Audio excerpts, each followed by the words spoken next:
Welcome my dear genius friends. आज का हमारा चैप्टर है identifying the function. It is a very easy topic.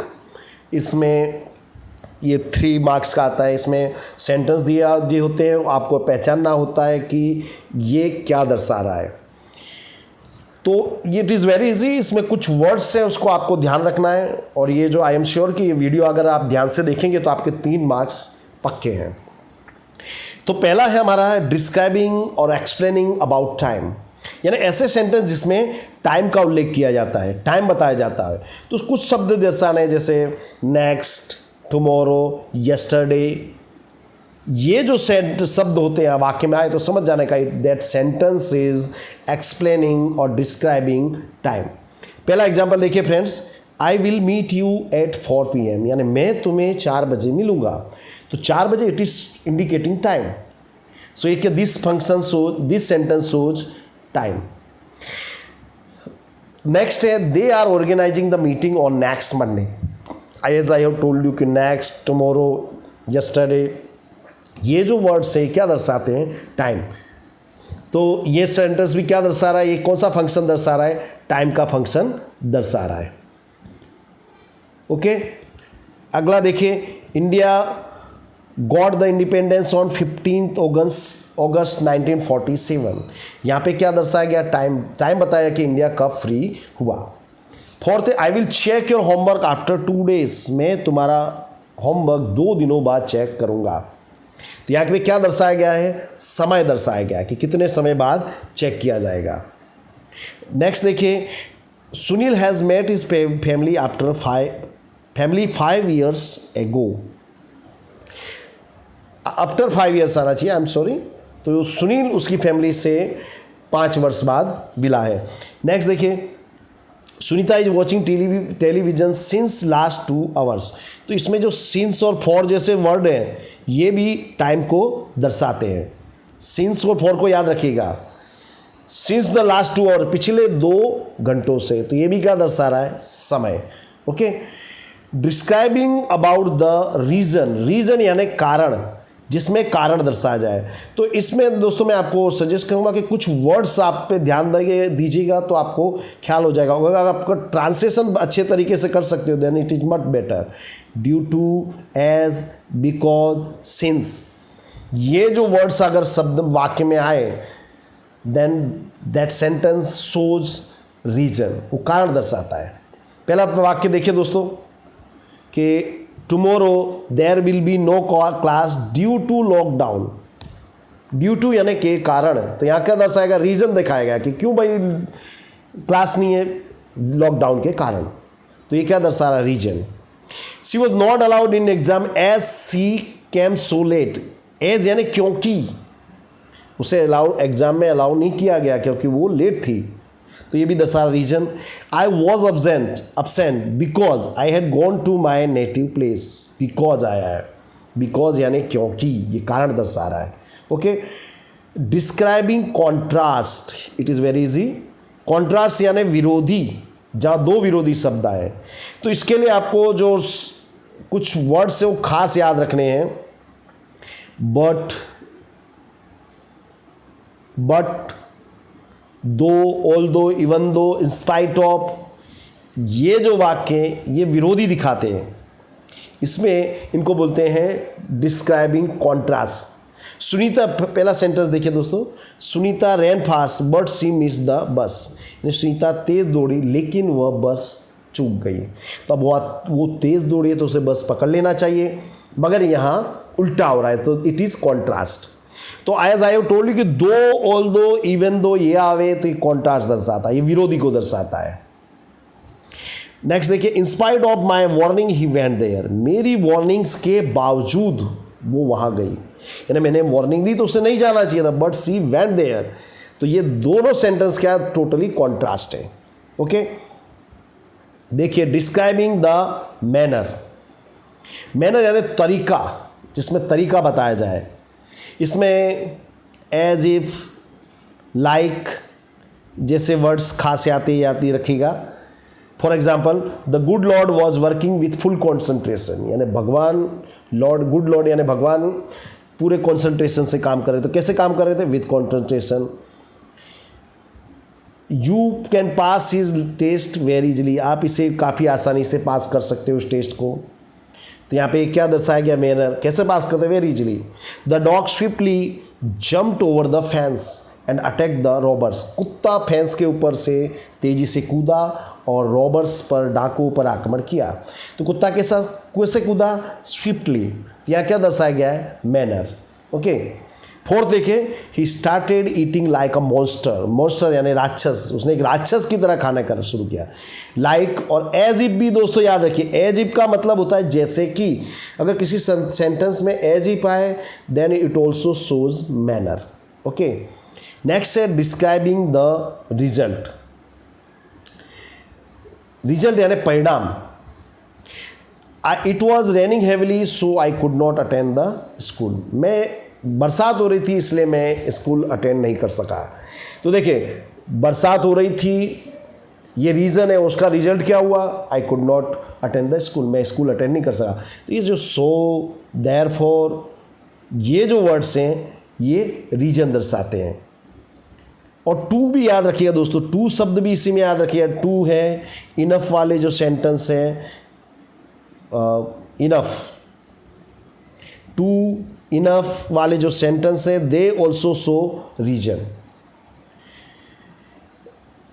Next है describing about choice और option. ऐसे सेंटेंस जिसमें चॉइस या ऑप्शन दर्शाई जाए, जैसे कीप क्वाइट और लीव द क्लास, शांति रखो या क्लास छोड़ दो।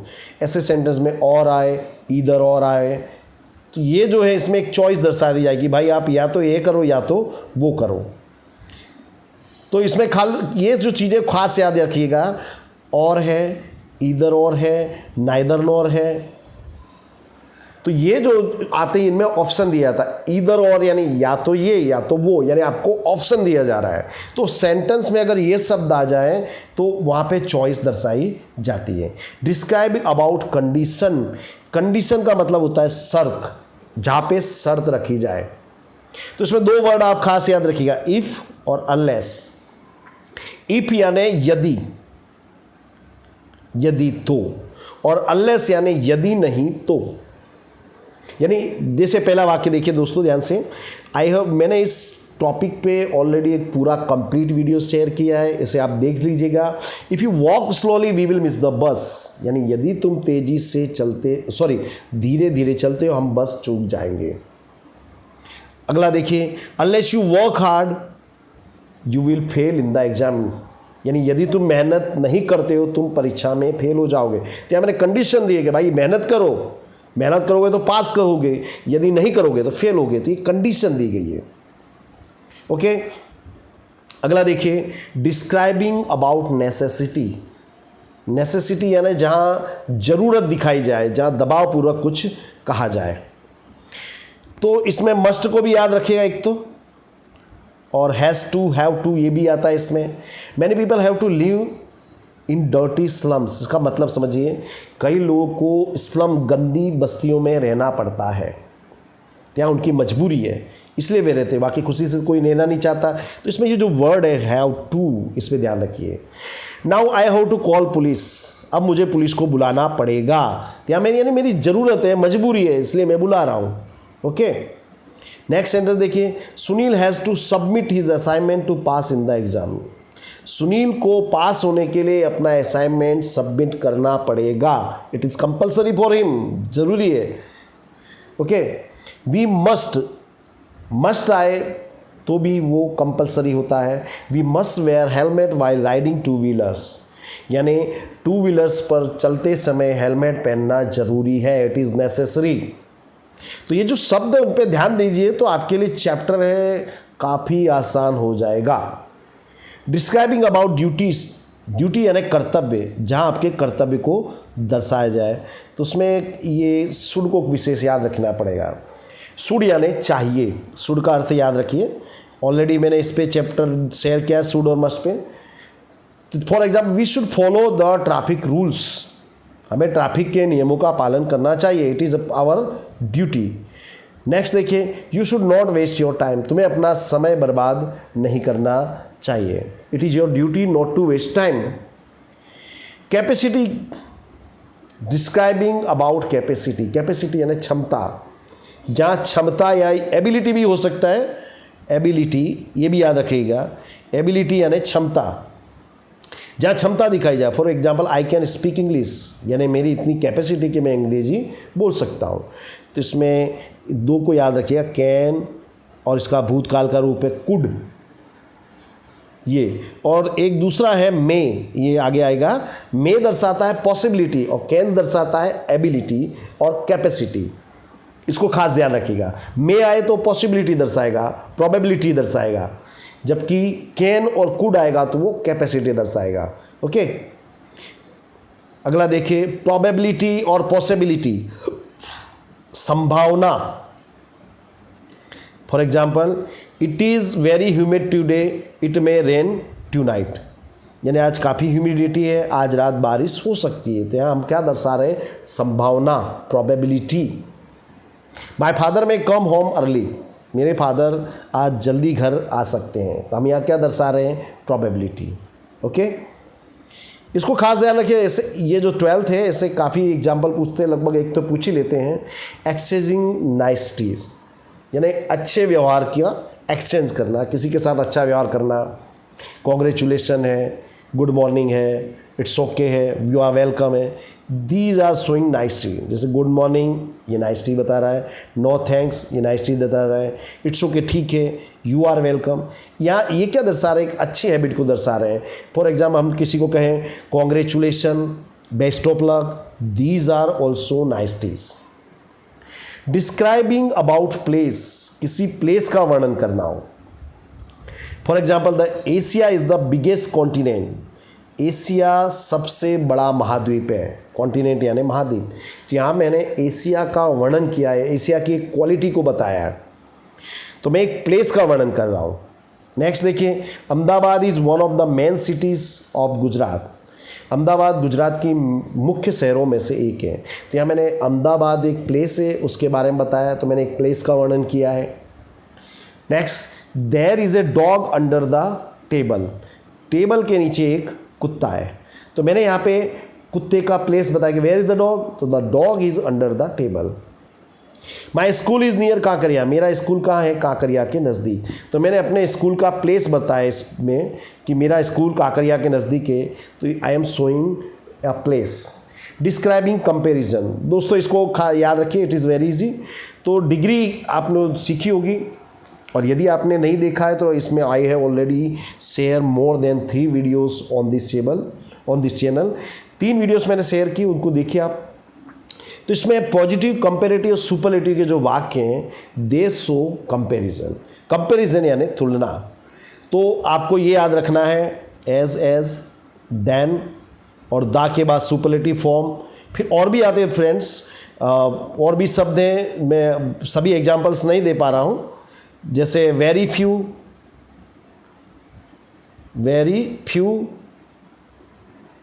द वन ऑफ द वाले जो वाक्य हैं वो भी कंपैरिजन दर्शाते हैं। Than most other, than many other, ये भी डिग्री दर्शाते हैं, ये भी कंपैरिजन दर्शाते हैं। For example, Ahmedabad is as big as Surat, यहाँ मैंने अहमदाबाद और सूरत का कंपैरिजन किया है। The Narmada is longer than the Sabarmati, यहाँ मैंने साबरमती और नर्मदा का कंपैरिजन किया है। The Himalaya is the largest mountain range of the world, यहाँ मैंने हिमालय की कंपैरिजन दुनिया की अन्य माउंटेन रेंज से की है। ओके, सो जो दूसरे एग्जाम्पल्स हैं वो भी याद रखिएगा दोस्तों। डिस्क्राइबिंग अबाउट फ्रीक्वेंसी, फ्रीक्वेंसी यानी कितनी बार कोई काम किया गया है उसको दर्शाता है। तो इसमें आपको ये याद रखना है, ये शब्द विशेष याद रखिएगा। ऑलवेज हमेशा, नेवर कभी नहीं, समटाइम्स कभी कभी, यूजुअली सामान्यतः, रेयरली बड़े मुश्किल से बामुश्किल, फ्रीक्वेंटली यानी कई बार, ऑफेन अक्सर, हार्डली यानी बड़ी मुश्किल से, बामुश्किल। तो ये जो शब्दावली हैं तो इनको आप खासियत देखिए रखिएगा कि ये फ्रीक्वेंसी दर्शाते हैं। तो दोस्तों ये वर्ड आप याद रखिएगा। अब जैसे आप उदाहरण में आपको बता रहा हूँ फ्रीक्वेंसी वाले, I go to school every day, तो यहाँ मैंने फ्रीक्वेंसी दर्शाई है कि भाई एवरी डे मैं हर रोज़ स्कूल जाता हूँ। The lion never Yeats grass, शेर कभी घास नहीं खाता, ये भी फ्रीक्वेंसी दर्शा। ऑफेन, ये शब्दों को ध्यान रखिए, ये शब्द जो है आपकी पूरी मदद करेंगे। ये जो समटाइम्स आया ये भी फ्रीक्वेंसी दर्शा रहा है। डिस्क्राइबिंग अबाउट नंबर्स, नंबर यानी संख्या, जिसमें संख्या का वर्णन किया जाए कि कोई भी काम, कोई भी एक्शन कितनी बार होता है वो। This exam is taken twice in a year, twice यानी 2 बार, ये परीक्षा साल में 2 बार आती थी। यहाँ हमने उस नंबर बताया कि 2 बार होती है। I have told you thousands of time not to touch my things, मैंने तुम्हें हजारों बार कहा है। तो यहाँ पे ये जो 1000 इसको याद रखिए। Suresh is bought a dozen banana, Suresh 1 दर्जन केले खरीद लाया है। तो यहाँ पे मैंने वो केले के नंबर्स बताए हैं, कितने केले खरीद के लाया, 12, 1 डजन यानी 12। तो दोस्तों इस तरह से मैंने सारे लगभग फंक्शन बता दिए हैं। Now what you have to do कि इस वीडियो को 1-2 बार देखिए, जो सेंटेंस है उनको लिखिए, वर्ड को लिखिए। आई एम श्योर आपके 3 मार्क्स पूरी तरह से पक्के हो जाएंगे। तो दोस्तों आप लोगों से मैं रिक्वेस्ट करूँगा वीडियो में कि इससे वीडियो को शेयर करें, और यदि अभी तक आपने चैनल सब्सक्राइब नहीं किया तो सब्सक्राइब अवश्य करें। धन्यवाद। Have a nice day.